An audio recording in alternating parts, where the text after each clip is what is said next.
मैं आज पहुंचा हूं एटक के ऑफिस में घंटा घर, और यहां एक संयुक्त ट्रेड यूनियंस की मीटिंग चल रही है जो 9 अगस्त को महापड़ाव होना है और ये पूरे देश में होना है, और दिल्ली में जो जंतर मंतर पे होना है उसी संदर्भ में सारे ट्रेड यूनियंस के नेता पहुंचे हुए हैं। अब मैं एक साथी हैं उनसे बात करूंगा, वो अपना परिचय खुद देंगे।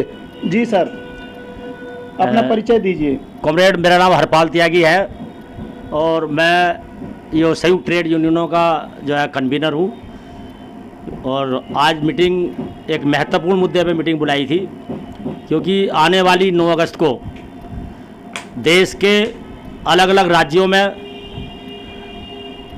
जो 14 ट्रेड यूनियन हैं, 14 ट्रेड यूनियनों के आह्वान पर एक महापड़ाव का कार्यक्रम दिल्ली के अंदर जंतर मंतर पर पूरे दिन का कार्यक्रम रहेगा। उस कार्यक्रम के अंदर मोदी सरकार की मजदूर विरोधी नीति के खिलाफ, जन विरोधी नीति के खिलाफ, शिक्षा विरोधी नीति के खिलाफ, महिला विरोधी नीति के खिलाफ और 4 लेबर कोड मजदूर विरोधी बिल के खिलाफ पूरे देश के कोने कोने से मजदूर इस कार्यक्रम के अंदर शामिल होंगे और अपनी आवाज़ बुलंद करेंगे। क्योंकि आज देश के अंदर जो सत्ता में लोग बैठे हैं, जिस तरीके से झूठ बोल करके सत्ता हासिल की थी, आपने उनके पुराने स्टेटमेंट देख लीजिएगा। क्योंकि 2014 से पहले मोदी साहब ने ये बोला था कि अगर हम सत्ता में आएंगे तो 2 करोड़ लोगों को रोजगार हर साल देंगे, अगर हम सत्ता में आएंगे तो सभी के अच्छे दिन आएंगे। और एक बड़ा नारा दिया था कि बहन बेटियों की सुरक्षा करेंगे, और बहुत हुई महंगाई की मार अब की बार मोदी सरकार। और जिस तरीके से जनता से झूठ बोल करके, किसानों से उनके फसल के दुगने दाम का वायदा करके, और जब कुर्सी पर बैठ गए तो सबसे ज़्यादा हमला और सबसे बड़ा हमला, आक्रामक हमला मजदूरों के ऊपर, जो मजदूरों ने लड़ करके कड़े संघर्षों के बाद सन 1886 के अंदर खून के संग्रामी खेलते हुए एक आंदोलन के महत्व से, आंदोलन के जरिए जो 44 श्रम कानून बनवाए थे, आज मोदी सरकार उन 44 श्रम कानूनों को ख़त्म करके 4 लेबर कोड बिल मजदूरों के खिलाफ लेकर के आई है, और वो बिल मालिकों के पक्ष में लेकर के आई है। और उस पर ये दलील दे रही है कि ये कानून बहुत पुराने हो गए हैं, इन कानूनों का कोई प्रभाव नहीं है, और इन कानूनों के लागू होने के बाद मजदूरों के अच्छे दिन आ जाएंगे। तो आपके माध्यम से हम ये कहना चाहेंगे कि हमें अच्छे दिन की ज़रूरत नहीं है, कि मोदी साहब कृपा करके जो हमारे पुराने दिन हैं वो पुराने दिन ही लौटा दो, और हमारे जो कानून जैसे थे वैसे ही उनको सख्ती से लागू करो। उसी में मजदूर का भला होगा, उसी में किसान का भला होगा, उसी में ही नौजवानों का भला होगा, उसी में ही छात्रों का भला होगा, उसी में ही देश के तमाम आवाम मेहनतकशों का भला होगा। क्योंकि ये झूठ बोलने वाली राजनीति ये बंद करो, ये जुमलेबाजी अब वो नहीं चलेगी। देश के कोने कोने में मजदूरों के अंदर गुस्सा है, देश के कोने कोने में किसान लामबंदी कर रहे हैं। 2024 का ये हम मोदी साहब को चेतावनी देना चाहते हैं, 2024 का सफ़र इतना आसान नहीं होगा। पूरे हिंदुस्तान का मजदूर किसान मजबूती से लड़ेगा, और जो ट्रेड यूनियनों ने नारा दिया है कि जो किसान और मजदूर की बात करेगा वही देश पर राज करेगा। बाकी ये जो किसानों के जो काले कानून वापिस लिए हैं, ये तो मात्र एक झांकी है, और मजदूरों का बार अभी बाकी है। इस नारे के साथ हम आगे बढ़ेंगे। और ये जो महापड़ाव है, ये महापड़ाव कोई आखिरी आंदोलन नहीं है, ये तो एक शुरुआत है। अगर सरकार अपने कदम पीछे नहीं खींचती है, अगर मजदूर विरोधी नीति से पीछे नहीं हटती है, तो आने वाले दिनों के अंदर अखिल भारतीय ट्रेड यूनियनों के लीडर फिर बैठेंगे, मीटिंग करेंगे और एक बड़ी हड़ताल की तैयारी करेंगे। और 2024 से पहले मोदी को घुटने टेकने के लिए मजबूर करेंगे। आज पूरे देश के अंदर देख रहे हैं, मणिपुर के अंदर क्या हालात है। आज बेटियों को नंगा करके परेड कराई जा रही है, उनको नंगा करके घुमाया जा रहा है। आज मजदूरों पर लगातार हमले हो रहे हैं, मजदूरों की छटनी हो रही है, मजदूरों के कारखाने बंद हो रहे हैं, किसानों को उनकी फसलों के दाम नहीं मिल रहे हैं। आज कितनी जगह बाढ़ से लोग बेघर हो गए हैं, लेकिन ये सरकार जो संसद के अंदर जो मंदिर है उसके अंदर नहीं बोल रही है। आज जो संसद के अंदर उनको मणिपुर की घटना पर बयान देना चाहिए, किसानों के मुद्दे पर बयान देना चाहिए, मजदूरों के मुद्दे पर बयान देना चाहिए, लेकिन वो बयान से भाग रहे हैं। और जो बयान संसद में देना चाहिए वो बयान अलग अलग राज्यों में दिल्ली के अंदर उद्घाटन करके उस माध्यम से विपक्ष को, पूरे विपक्ष को चोर बता रहे हैं। जबकि अगर सबसे बड़ा चोर है तो मोदी सरकार है, क्योंकि इसने 2 हाथों को काम देने का जो वायदा किया था, मजदूरों से काम छीन लिया गया, महंगाई लाद दी गई, मजदूरों के कानूनों को खत्म कर दिया गया। और आज देश के अंदर जो असली मुद्दों पर चर्चा होनी चाहिए, आज चर्चा किन मुद्दों पर हो रही है? चर्चा होनी चाहिए देश के अंदर बेरोजगारी पर, चर्चा होनी चाहिए महंगाई के मुद्दे पर, चर्चा होनी चाहिए स्वास्थ्य के ऊपर, चर्चा होनी चाहिए शिक्षा के ऊपर।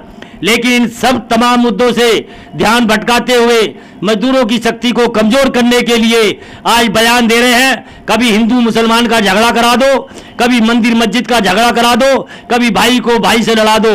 जो ये सांप्रदायिक दंगे हैं, जो समाज के अंदर नफरत के बीज बोए जा रहे हैं, ये एक एक मजदूर के पास हम जा रहे हैं, उसको जागरूक करेंगे। और इनकी मीठी भोली बातों में मजदूर नहीं आएगा।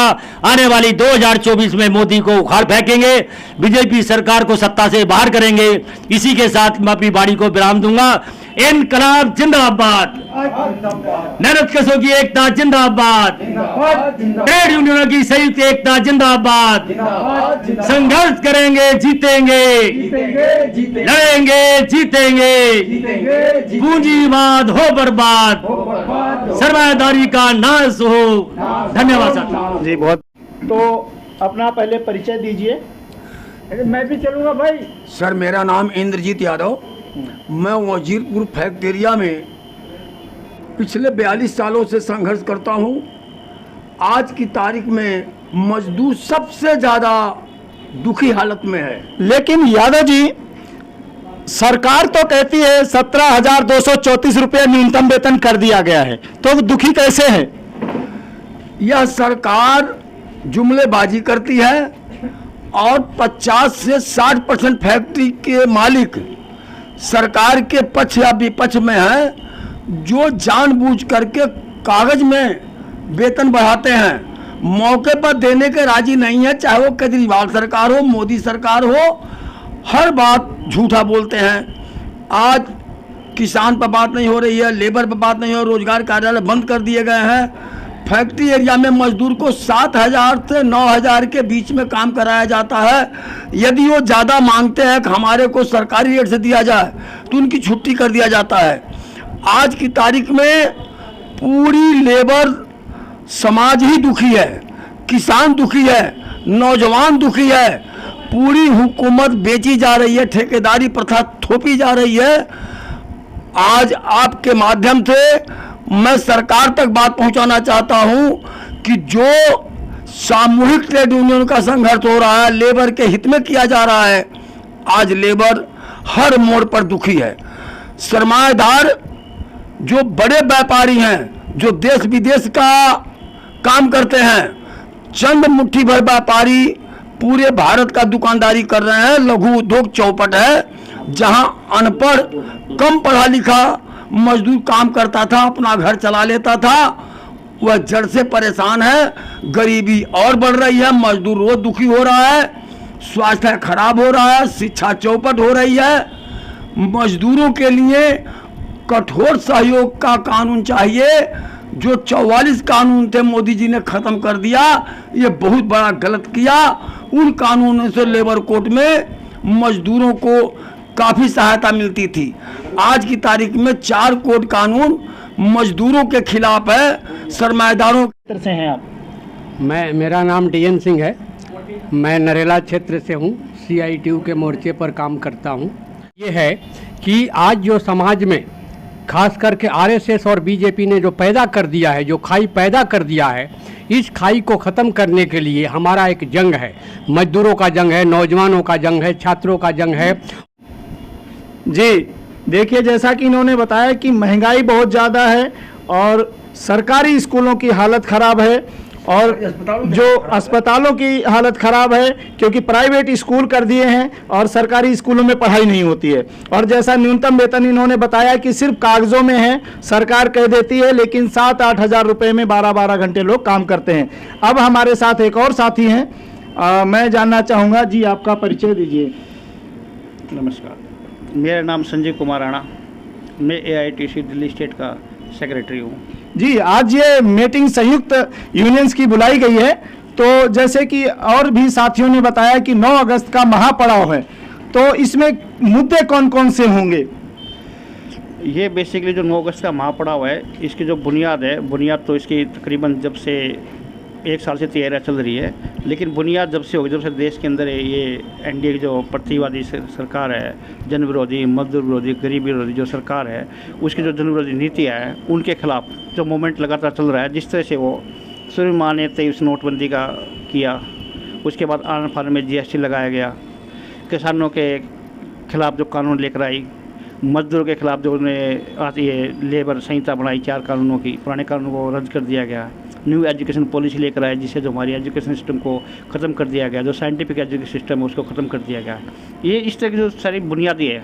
और जो समाज के अंदर जो हमारा भाईचारा बना होता है, आपस में भाईचारा, रोटी बेटी का जो रिश्ता होता था माइनॉरिटी के अंदर या दूसरे अंदर, और एवं हिंदू धर्म के अंदर भी जो विभिन्न बिरादरी है, विभिन्न जात है, उनके अंदर वो था जो उन्होंने तो समाज का ताना बाना जो इन्होंने ख़त्म कर दिया। जिस तरह से नॉर्थ ईस्ट को अंदर आज के जो टाइम पे जो उबाल आ रखा है और देश के अंदर जगह जगह दंगे हो रखे हैं, गो रक्षा के गोत्या के नाम पे भीड़ तंत्र द्वारा आम आदमी को पीट के मार दिया जाता है, इन सब के खिलाफ हमारा ये मोमेंट चल रहा है। देश के अंदर जिस तरह से जो सार्वजनिक संस्थान उनको उन्हें पुण्य दामों में अपने चंद्र मित्रों को हवालों को बेचा जा रहा है, उन सब के खिलाफ ये मोमेंट हमारा चलाया जा रहा है। और ये मोमेंट हमारा ये 9 अगस्त तो महापड़ाव है, लेकिन इसके जो हमारा अंतिम ये नहीं, हमारा मोमेंट जब तक चलेगा, जब तक हम इस NDA सरकार को पूरे देश से उखाड़ नहीं फेंक पाएंगे, तब तक हमारा मोमेंट चलता रहेगा। इंकलाब जिंदाबाद।